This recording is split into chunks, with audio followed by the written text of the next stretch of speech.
Hello everyone. In this video, we are going to understand the working of the Constitution, and this is the second part of the video.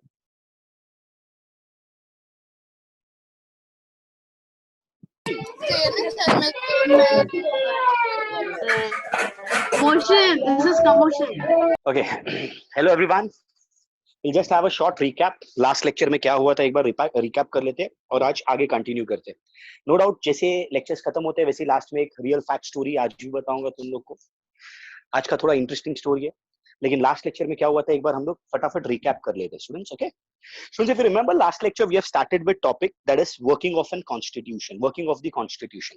If you remember constitution का मतलब बताया था constitution is nothing but book of law. बराबर. Book of law के साथ साथ मैंने दो ऑब्जेक्टिव बताए थे, main objective. One is secular republic and second one is if you remember democratic republic. चलो मेरे को एक क्वेश्चन पूछना है स्टूडेंट्स, फटाफट चैट में आंसर देना. जरा मेरे को बताओ ना, कॉन्स्टिट्यूशन कभी से अडॉप्ट किए गए थे, कौन सा डेट था? फटाफट फटाफट आंसर आना चाहिए. When was constitution adopted? किसी को याद है? लास्ट लेक्चर हमने पढ़े थे कॉन्स्टिट्यूशन अडॉप्ट हुआ था, कब हुआ था? Oh good good good good, बहुत जन का आंसर आ रहा है 26 Jan 1950. Good good good good. अच्छा, इफ यू रिमेंबर हमने इतना ही नहीं, हमने ये भी पढ़ा था students, if you remember secular means हर एक रिलीजन को हम लोग इक्वल इंपॉर्टेंस देंगे. हमारे यहाँ पे कोई रिलीजन बड़ा नहीं है, कोई रिलीजन छोटा नहीं है. याद रहेगा तो हमने डेमोक्रेटिक का मतलब बताया था. In democracy people elect their representative. Representative structure है, मतलब हमारे जो रिप्रेजेंटेटिव चुन के आते हैं वो लोग हमारे गवर्नमेंट फॉर्म करते हैं. Second principle what we have discussed was hold free and fair election, जहां पे दो एग्जांपल दिया था हमने, पाकिस्तान और चाइना के बारे में हमने एग्जांपल दिया था. अगर याद रहेगा तो हमने एक और कंसेप्ट के बारे में पढ़ा था, if you remember right to vote. Initially, चलो एक और क्वेश्चन पूछता हूं, इनिशियली हमारे यहाँ पे एज लिमिट क्या था राइट टू वोट का, इनिशियली जब गवर्नमेंट फॉर्म किया था? क्या बात है, 21. Beautiful beautiful. अच्छा, आज क्या है age limit students? Now it has been reduced to 18. Beautiful, beautiful. अच्छा, 18 क्यों reduce हुआ? The reason is they wanted to introduce, they wanted young generation to come in so that young generation participate कर सके politics में. If you remember right to vote के साथ साथ हम लोग ने एक और concept पढ़ा था, decentralization of power. What is decentralization? यानी कि powers को transfer करो या distribute करो. powers को transfer करो या power को distribute करो, मतलब सबको मालूम है. if you remember distribute यानी कि powers को बांटा गया था. टॉप में कौन था? Central government. बीच में कौन था? State government. और लास्ट में कौन था? Local self government. If you remember एक amendment बताया था मैंने, 73rd and 74th amendment which empowered local self government bodies. मतलब हमारे कंट्री में क्या आ गया था? ग्राम पंचायत आ गया था. इतना ही नहीं, हम लोग ने लास्ट लेक्चर में एक और चीज पढ़ा था, अगर याद रहेगा तो डिसेंट्रलाइजेशन ऑफ पावर्स के साथ साथ इफ यू रिमेंबर हमने सबसे मेन कॉन्सेप्ट पढ़ा था, that is right to information. What do you mean by the term called right to information? Right to information मतलब गवर्नमेंट से जो जो इंफॉर्मेशन चाहिए हम वो इंफॉर्मेशन ले सकते हैं. अच्छा, right to information was introduced in the year 2005, सबको मालूम है. अच्छा, इससे क्या हुआ था? It created opportunity that citizen started participating and interaction with government increased communication between government and people. दोनों के बीच में एक और चीज बढ़ गया था, that is nothing but trust factor. अब ट्रस्ट फैक्टर जब बढ़ता है मतलब सबको मालूम है गवर्नमेंट जो कर रहा है उस पे हम लोग को भरोसा है. मतलब गवर्नमेंट जो भी कर रहा है वो सब चीज हमको बताया जा रहा है. मतलब गवर्नमेंट ने हमें दो चीज इंश्योर किया, one is transparency and accountability. One is transparency and accountability. ये हमने लास्ट लेक्चर में पढ़ा था. आज ज्यादा नहीं, सिर्फ 4 ही कॉन्सेप्ट पढ़ेंगे, लेकिन 4 कॉन्सेप्ट ध्यान से सुनना क्या है स्टूडेंट्स, बहुत इंटरेस्टिंग है. एंड लास्ट में एक छोटा सा स्टोरी, जैसे कि मैं आप लोगों को लास्ट लेक्चर में भी बताया था. Right, so let us start with one of the beautiful concept, that is social justice and equality. Now the question arises, sir ये social justice है क्या? बहुत सिंपल है. social justice है क्या? ध्यान से सुनना. social justice means to establish social justice. सबसे पहला चीज, we need to remove those social conditions which are responsible for injustice. ऐसे ऐसे चीजों को हटा दो जिससे हमारे कंट्री में injustice आ रहा है. Now there might be a question, sir ऐसा क्या चीज है जिससे injustice हो रहा है? आगे एक्सप्लेन करूंगा, टेंशन लो मत. सबसे पहला सोशल जस्टिस का मतलब समझो. To establish social justice we need to remove social conditions which are responsible for injustice. मतलब किसी के साथ गलत नहीं होना चाहिए. अगर गलत हो रहा है देन गवर्नमेंट का पूरा अथॉरिटी है वो चीज को निकालना है जड़ से. जिस दिन इनजस्टिस निकलेगा उस दिन हमारे कंट्री में एक चीज गारंटी होगा, that is equality. Now the question arises, sir what is equality? Equality is nothing but each and every religion each and every citizen, whether it is male or female, कोई भी gender, कोई भी cast, कोई भी religion, कोई भी race, हर एक को इक्वल अपॉर्चुनिटी मिलना चाहिए, हर एक को इक्वली ट्रीट करना चाहिए। कोई बड़ा नहीं, कोई छोटा नहीं, ना मुकेश अंबानी और एक गरीब सड़क चलता हुआ आदमी, हर एक को कंट्री की तरफ से इक्वल ट्रीटमेंट ही मिलना चाहिए। इसको हम बोलते हैं इक्वालिटी। स्टूडेंट्स, सिंपल टर्म में अगर मैं बोलूं, what is equality? Equality means no discrimination on the basis of gender, place of birth, race, property, language, religion, caste etcetera. वापस में जा रहा हूं, ध्यान से सुनना। सोशल जस्टिस मतलब मैंने क्या बताया था, ध्यान से सुनो। To remove the social conditions which are responsible for injustice. जिस दिन आप समाज में से इंडस्ट्रीज हटाओगे, उस दिन एक चीज गारंटी है समाज में, that is equality. What is equality? There should be no discrimination on the basis of gender, caste, religion, property, race etcetera. याद रखो स्टूडेंट्स, हमारा कॉन्स्टिट्यूशन क्या बोलता है मालूम है? Each and every individual should be treated equally. कोई बड़ा नहीं, कोई छोटा नहीं। हमारे कंट्री में प्राइम मिनिस्टर मोदी जी को भी वोटिंग राइट एक ही है, आम सड़क चलता आदमी को भी वोटिंग राइट एक ही है।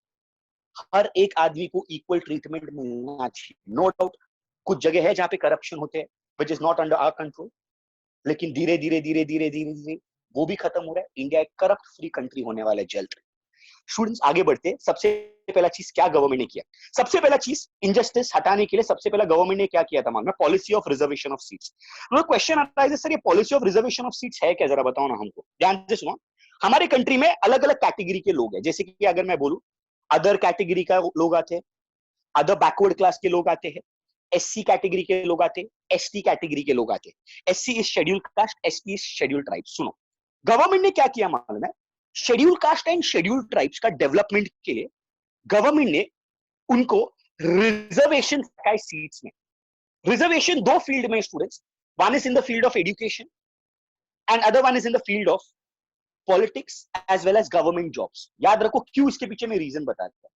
बहुत स्टूडेंट लोग के दिमाग में क्वेश्चन रहेगा, सर 10th का एग्जाम होने के बाद जब हम कॉलेज में एडमिशन लेने जाते हैं तब 90% वाले को भी अच्छा एडमिशन नहीं मिलता अच्छे कॉलेज में, वेरएस एससी एसटी कैटेगरी को बिलोंग करेगा उनको 75% में भी अच्छा मिलता है। क्यों? मैं रीजन बताता हूं स्टूडेंट्स, गवर्नमेंट ने क्यों ये रिजर्वेशन रखा है। द रीजन इज, हमारे कंट्री में majority population SC ST category को बिलोंग करता है, एंड आज भी आप लोग गांव खेड़े में जाओगे ना, इनका डेवलपमेंट आज तक नहीं हुआ स्टूडेंट्स। गवर्नमेंट रिजर्वेशन क्यों दे रहा है? द रीजन इज ताकि इनका डेवलपमेंट हो सके, ताकि हर एक कैटेगरी का लोग एक ही बराबरी में आ जाए, फिर जाके गवर्नमेंट ये रिजर्वेशन को हटा दे। No doubt doctor Baba Saheb Ambedkar ji ने 1950 में प्रॉमिस किया था कि 50 साल तक, मतलब नेक्स्ट 50 इयर्स एससी एसटी को रिजर्वेशन मिलना चाहिए। बहुत अच्छा कानून निकाला है। क्यों? 2000 तक तो ये हट जाना चाहिए था, लेकिन ट्रस्ट में स्टूडेंट्स 2000 तक भी एससी एसटी कैटेगरी में बहुत सारे लोग हैं जिनका आज तक डेवलपमेंट नहीं। Don't compare them with cities. Cities में आज एससी एसटी कैटेगरी का डेवलपमेंट कुछ तक हद तक हुआ है, but majority population SC ST के जो कैटेगरी के है वो रहते किधर है मालूम है? गांव खेड़ों में, रिमोट एरियाज में, तो वहां पे उनका डेवलपमेंट नहीं हुआ। तो गवर्नमेंट उनका डेवलपमेंट चाहता है ताकि वो लोग भी आपकी बराबरी में आए, ताकि जब एक ही बराबरी में हो जाएगा तब जाके गवर्नमेंट ये रिजर्वेशन हटा देगी।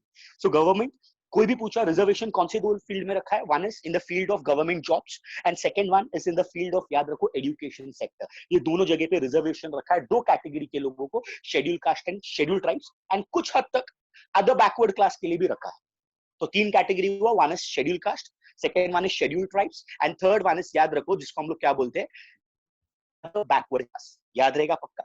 चलो लेट्स प्रोसीड फर्दर। अभी सुनो सर, रिजर्वेशन तो हो गया, बट ये लोग को प्रोटेक्ट करने के लिए कुछ ना कुछ तो लॉ बनाया रहेगा। ध्यान से सुनो, एक फेमस लॉ है, एक छोटा स्टोरी भी बताता हूं इसके ऊपर।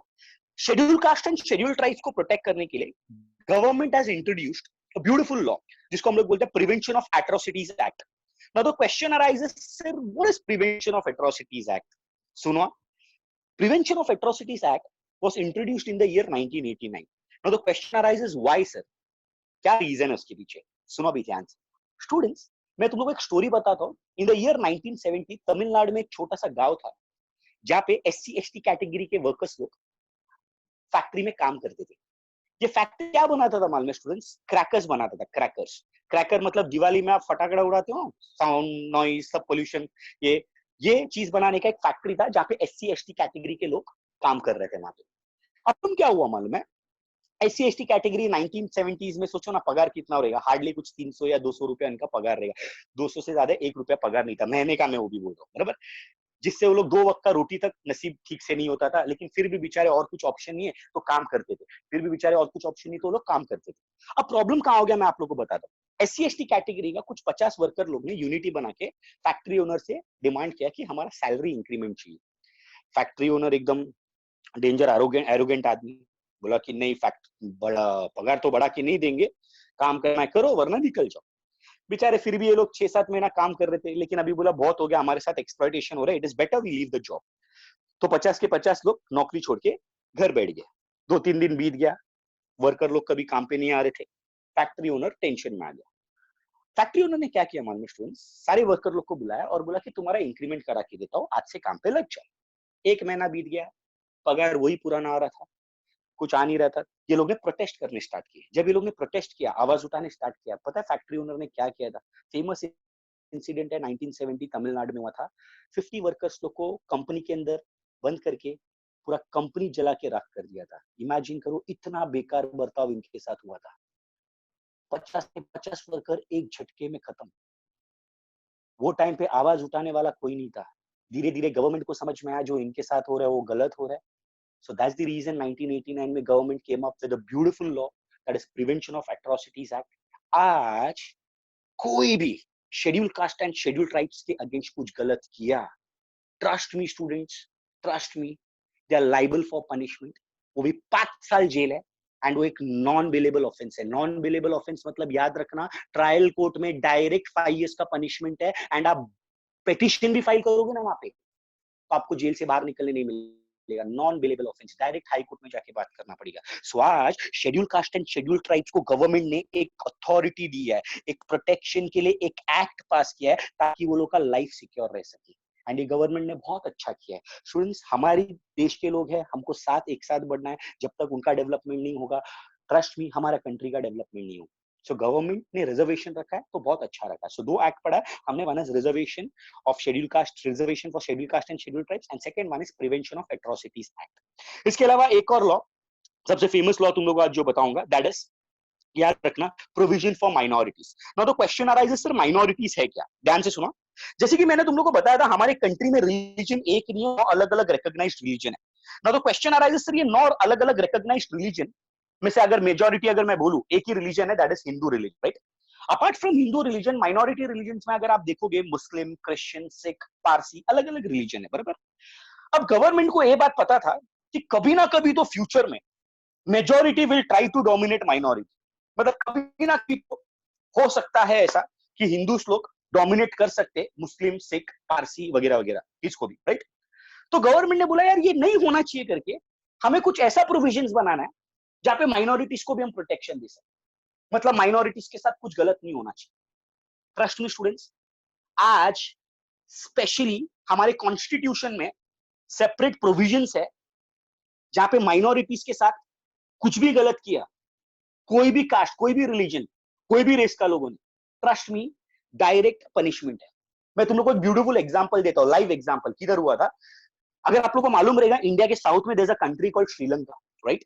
श्रीलंका में अगर आप देखोगे ना, श्रीलंका में 2 टाइप के पॉपुलेशन है, एक जिनको हम बोलते हैं सिनालिस, एंड सेकंड जिनको हम लोग क्या बोलते हैं मालूम है? तमिल्स। अब तकलीफ क्या, मैं तुम लोग को बताता हूं है क्या। सिनालिस वहां पे 80% पॉपुलेशन सिनालिस का है, एंड 20% पॉपुलेशन तमिल्स का है। ये तमिल्स कौन है मालूम है स्टूडेंट्स? जो इंडिया से as a indentured labour before independence Sri Lanka आए थे। इनको जोर जबरदस्ती से लेके आया गया था, एंड उन्होंने अपना फैमिली वहां ही बसा लिया। मतलब अगर आप पॉपुलेशन डिस्ट्रीब्यूशन वहां का देखोगे तो 8% वहां पे सिनालिस एंड 20% वहां पे कौन है मालूम है? तमिल्स है। अब प्रॉब्लम ये है कि सिनालिस मेजोरिटी में है। सिनालिस अपना डोमिनेशन दिखाने स्टार्ट किए तमिल्स को। तमिल्स रहे बेचारे 20% वहां पे, 1 दिन झेले, 2 दिन झेले, सालों झेले, 10 साल झेले, कभी ना कभी तो आवाज उठाएंगे। जब सिनालिस लोग ने, गवर्नमेंट ने प्रोविजंस बनाया सेइंग दैट कि आज के बाद से सिनालिस उनका प्रॉपर लैंग्वेज रहेगा, आज के बाद से एक ही रिलीजन फॉलो होना चाहिए, तमिल रिलीजन वहां पे नहीं फॉलो होना चाहिए, तो सब तमिल्स लोग ने मिलकर प्रोटेस्ट स्टार्ट किया। जब प्रोटेस्ट स्टार्ट किया, Sinhalese made use of Sri Lankan defence, and Sri Lankan defence ने एक एक तमिल्स लोग को मारने स्टार्ट किया। अब तमिल्स ने बोला खून का बदला खून से लेंगे भाई, अगर हमारे लोग मरे तो तुम्हारे भी लोग मरेंगे जरूर, बराबर। ये तमिल्स लोग ने अपना छोटा सा एक ऑर्गेनाइजेशन बनाया, टेररिस्ट ऑर्गेनाइजेशन, जो छुप के जंगल में अटैक करने लगे सिग्नलिस्ट को। Trust me students, there was a total bloodshed in Sri Lanka. लोग एक दूसरे का गला काट काट के रास्ते में फेंक रहे थे। सोचो, एक ही साल में वहां पे कम से कम ऐसा कहा जाता था 4 लाख पॉपुलेशन खत्म हो गया था। इनफैक्ट श्रीलंकन गवर्नमेंट को इंडियन गवर्नमेंट का मदद लेना पड़ा। फिर जाके इंडियन गवर्नमेंट में वो टाइम पे प्राइम मिनिस्टर थे राजीव गांधी ने, जिन्होंने मदद किया था श्रीलंकन गवर्नमेंट को। ट्रस्ट मी स्टूडेंट्स, इतना बेकार प्रॉब्लम हुआ था श्रीलंका में। इमेजिन करो, हमारे डॉक्टर बाबा साहेब अंबेडकर जी कितने दिमाग वाले थे। इन्होंने वही टाइम पे महसूस किया था कि फ्यूचर में कभी ना कभी तो प्रॉब्लम होएगा। ये प्रॉब्लम अगर टालना है तो आज से प्रोविजन बनाओ। इसीलिए 1950 जिस दिन कॉन्स्टिट्यूशन बना था स्टूडेंट्स, ट्रस्ट मी, उसी दिन से प्रोविजंस फॉर माइनॉरिटी बनाया गया था। हर प्रोविजन ऑफ माइनॉरिटी में each and every minorities were given there fundamental rights, ताकि उनका राइट टू इक्वालिटी रहे, उनके पास सारा फ्रीडम रहे, राइट अगेंस्ट एक्सप्लॉइटेशन रहे, उनके साथ कोई कुछ गलत नहीं करेगा, उनको प्रॉपर तरीके से एजुकेशन मिलेगा एंड उनको प्रॉपर तरीके से कल्चर फॉलो करने मिलेगा। ट्रस्ट मी स्टूडेंट्स, इंडिया एक ही कंट्री है जहाँ पे इतना सारा रिलीजन एक साथ प्यार मोहब्बत से रह रहे हैं। ऐसा बाकी कोई देश में नहीं। इमेजिन करो ना, श्रीलंका में तो सिर्फ 2 रिलीजन था, आपस में दोनों रिलीजन को एक साथ आज तक नहीं जम रहा है। वैसे इंडिया में 9 रिलीजन पिछले 70 साल से रह रहे हैं। हम कितना यूनिटी में रह रहे हैं। इसीलिए हम इंडिया में बोलते हैं यूनिटी इन डाइवर्सिटी। याद रखना स्टूडेंट्स। सो ये हमारा सेकंड था। Third one, that is provision for minority. वापस में एक बार रिवीजन करवाता हूं, ध्यान से सुनो। So if you remember, social justice मतलब क्या बताया था? To remove social condition, to remove social condition which creates injustice. And जिस दिन इनजस्टिस हटाओगे उस दिन एक और चीज गारंटी होगा, that is nothing but equality. What is equality? Equality means no discrimination on the basis of caste, religion, property, gender, creed वगैरह वगैरह। इसके साथ साथ इफ यू रिमेंबर, मैंने फर्स्ट प्रोविजन बताया था, that is provision for reservation of seats. हमारे यहाँ पे कौन से कैटेगरी के लोगों को रिजर्वेशन दिया? One is scheduled caste and second one क्या बताया था मैंने? Scheduled tribes. थर्ड मैंने तुम लोग को, सेकंड मैंने बोला था, उनको प्रोटेक्ट करने के लिए एक एक्ट पास किया था। ये एक्ट का नाम क्या था? मैंने बताया था students, prevention of atrocities act. क्या बताया था? Prevention of atrocities act. इसके साथ साथ मैंने तीसरा प्रोविजन बताया था, प्रोविजंस फॉर माइनॉरिटी। हमारे कंट्री में माइनॉरिटीज को भी वही राइट है जो मेजॉरिटी के पास है, उनको इनफैक्ट प्रोटेक्ट करके रखा है हमारे कॉन्स्टिट्यूशन की तरफ से। सबसे इंपॉर्टेंट अभी ध्यान से सुनिए students, that is nothing but, जिसको हम लोग बोलते हैं law related to women and provision for representation। ध्यान से सुनो स्टूडेंट्स, ये चारों लॉ डिस्क्राइब करता हूं students. First and foremost, law related to women। Students if you remember 1947 जिस दिन हमको इंडिपेंडेंस मिला था, ट्रस्ट मी, हमारे कंट्री में women को उतना पावर नहीं दिया गया था।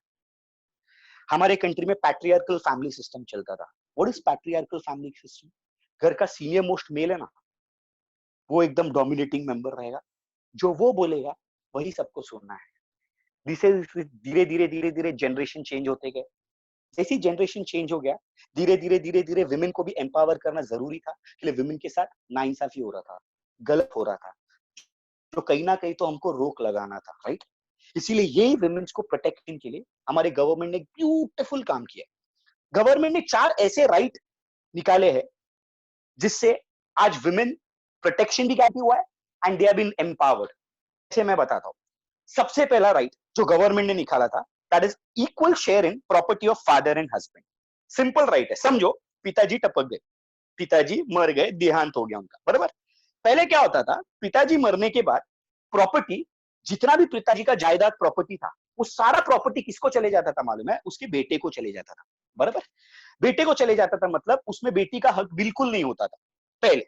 बट आज हमारे कॉन्स्टिट्यूशन में राइट है, that is equal share in property of father and husband.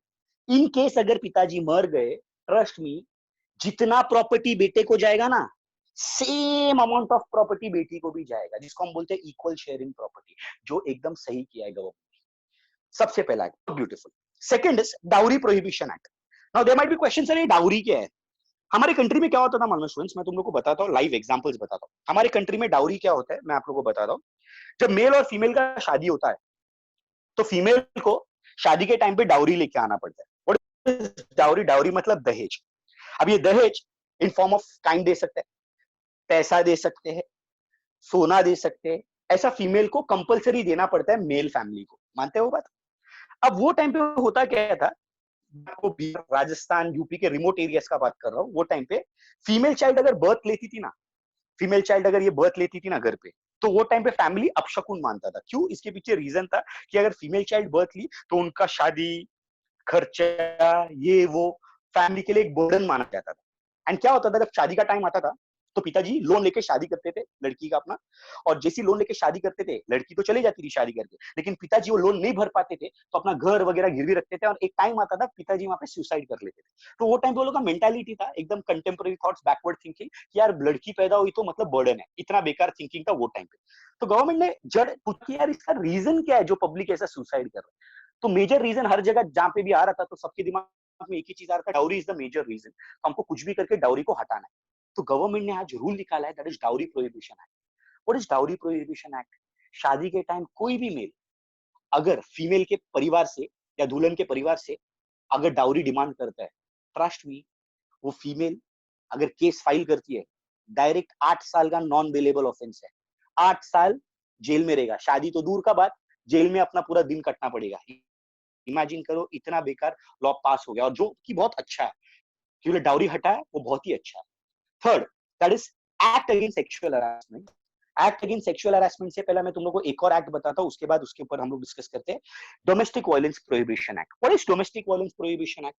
Simple, पति पत्नी के बीच झगड़ा हुआ, गलती ने पति ने हाथ उठा दिया एंड बीवी ने जाके कंप्लेंट दिया, बिना एविडेंस, बिना प्रूफ, पुलिस आएंगे, पति को लेके जाएंगे, धन धन धन धन धन धन धुलाई करेंगे एंड फिर उसके ऊपर case फाइलेगा।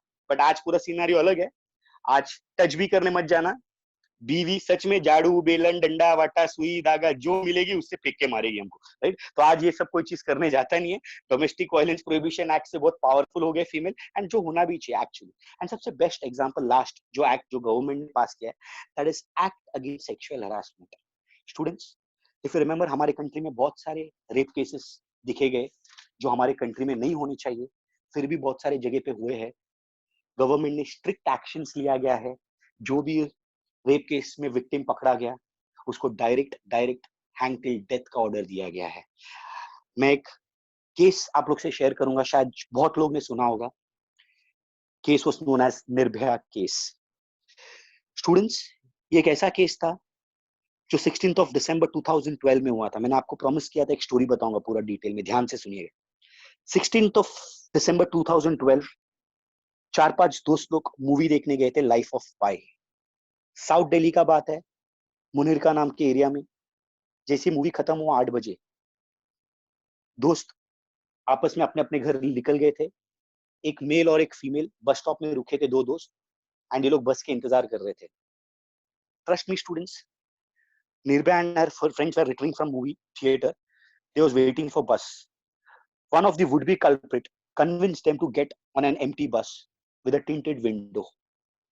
They were assaulted by 6 male, one of whom was a major, minor age 17. 6 लोग थे बस के अंदर, इनको कभी पता नहीं था ये 6 लोग कौन। जैसे ये लोग बस के अंदर गए, स्टूडेंट्स तुम बिलीव नहीं करोगे, ड्राइवर को पकड़ के टोटल 6 लोग में से ये लोग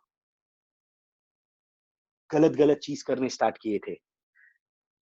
इनफैक्ट जब लड़का बचाने गया था फीमेल को, उसको आयरन रॉड से मारा गया था सिर पे, पूरा ब्लड ही ब्लड था बस में, वो कॉन्शियस होके गिर गया।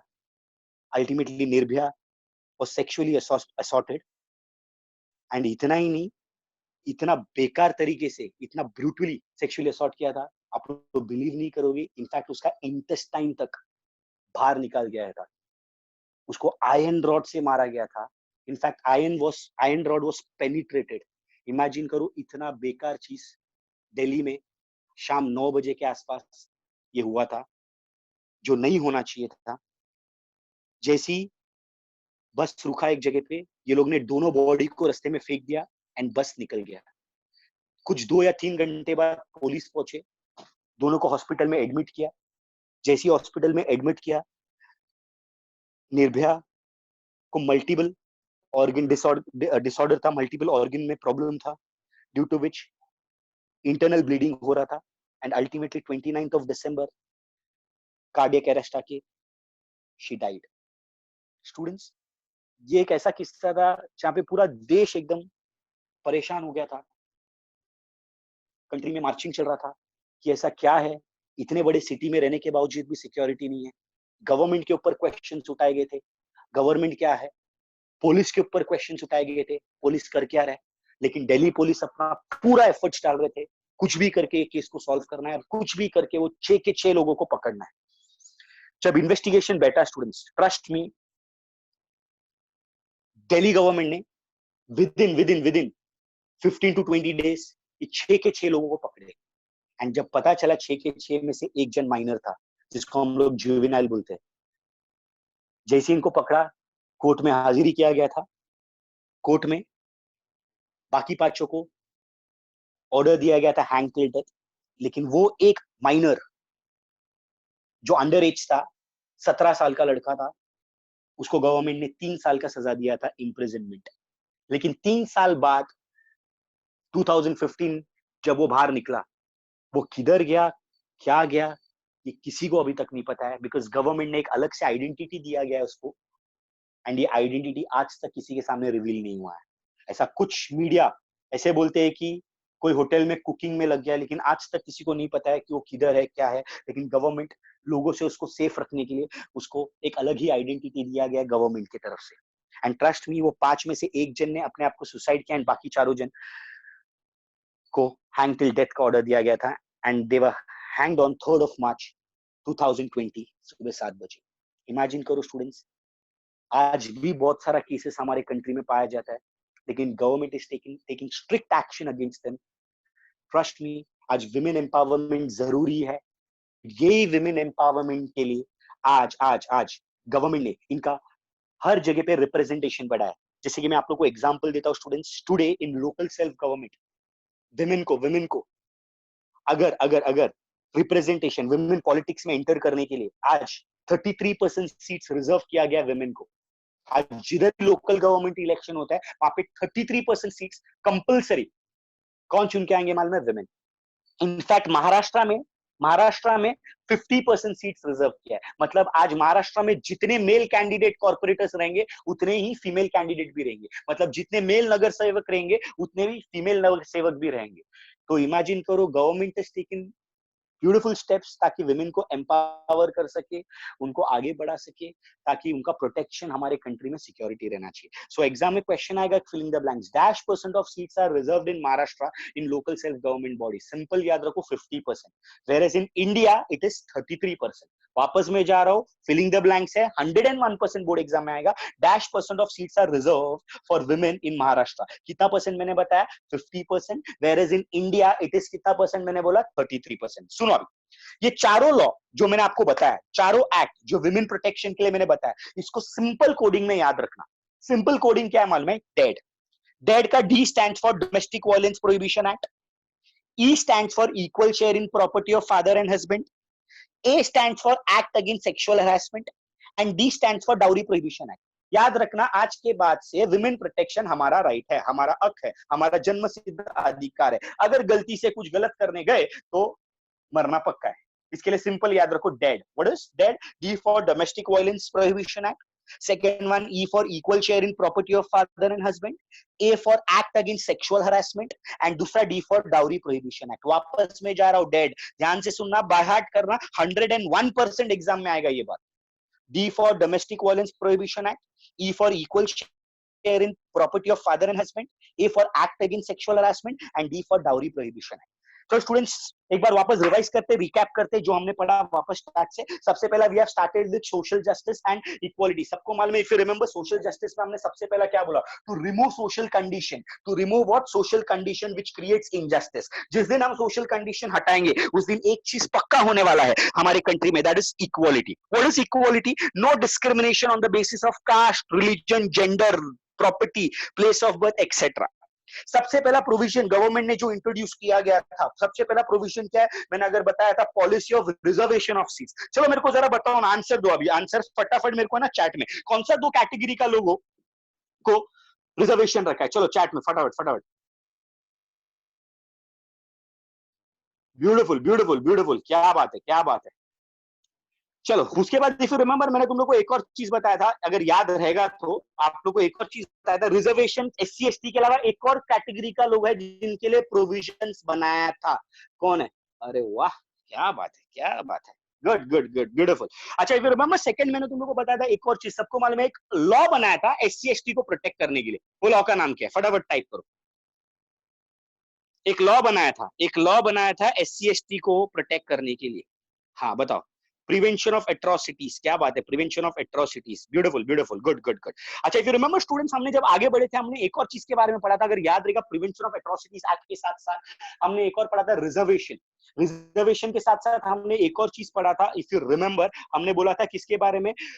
Schedule caste and schedule tribes के अलावा प्रोविजन ऑफ माइनॉरिटीज के बारे में। माइनॉरिटीज के बारे में अगर याद रहेगा, मैंने बोला था माइनॉरिटीज को भी वो सब राइट दिया गया है जो बाकियों को भी दिया गया है, मतलब माइनॉरिटीज के साथ भी इक्वल राइट्स है।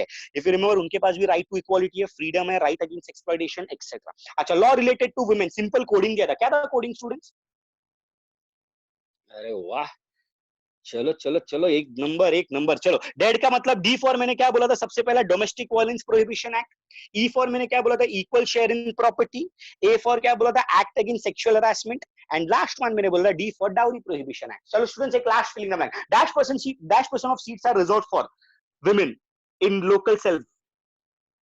अरे वाह वाह वाह। अच्छा, dash percent of seats are reserved for women in Maharashtra, कितना? 50 50 50, क्या बात है, क्या बात है, क्या बात है। Good good good good good. Okay, beautiful. Students, एक और पार्ट बचा है जो हम लोग नेक्स्ट लेक्चर में जाएंगे। ये लेक्चर में नहीं, नेक्स्ट लेक्चर में will continue with that part, that is about judiciary.